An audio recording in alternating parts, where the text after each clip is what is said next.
खेलेंगे कूदेंगे हंसेंगे, हंसेंगे कूदेंगे खेलेंगे, खेलेंगे कूदेंगे हंसेंगे मौज करेंगे। सॉफ्ट का लागते, सॉफ्ट काय बरं आपलं हे रेग्युलर कापड सॉफ्ट असतं का स्वेटर घातलेलं सॉफ्ट असतं का?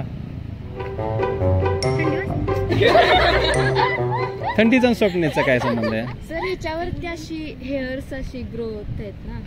करेक्ट आहेत ना, त्याच्यावरती हेअर्स आहेत, याच्यावरती पण आहेत, मॅच्युअर लिव्ज वरती पण आहेत बघा, आहेत का?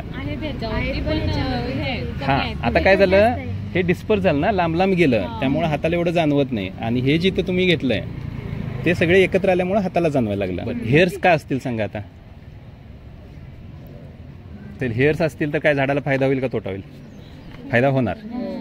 अरे एनर्जी तर खर्च करायला लागणार की झाडाला, पण तेवढं करून ते तयार करते म्हणजे फायदा होत असणार 100%.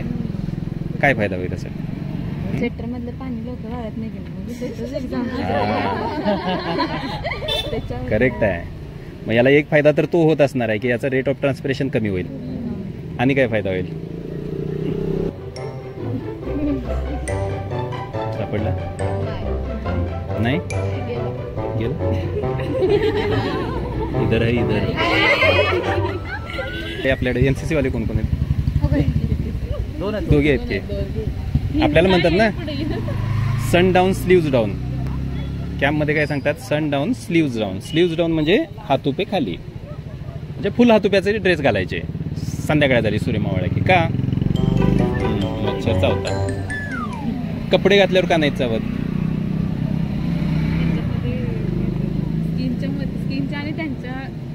हा त्याची प्रोब आहे ते आपल्या स्किन पर्यंत पोहोचत नाही.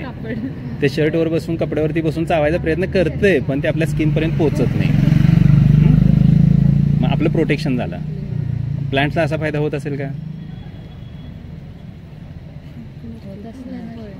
एवढा हेरी सरफेस आहे, एखादा जर ज्यूस सकर असेल आणि तो त्याच्यावरती बसला तो इपिडर्मिस पर्यंत पोहोचणारच नाही. काही ज्यांनी स्वतःमध्ये मॉडिफिकेशन केले ते पोचतील पण कॉमनली जे आता युकॅलिप्टस वरती समजा एखादा बसला त्याची प्रोब डायरेक्ट इपिडर्मिस मध्ये जाणार, पॅलिसेड टिश्यू मध्ये जाणार, तशी याच्यावरती जाणार नाही. लक्षात येते? हा छान आहे. तर हेअर्स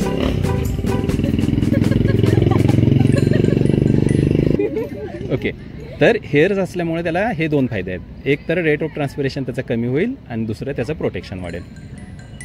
ओके चलो नेक्स्ट.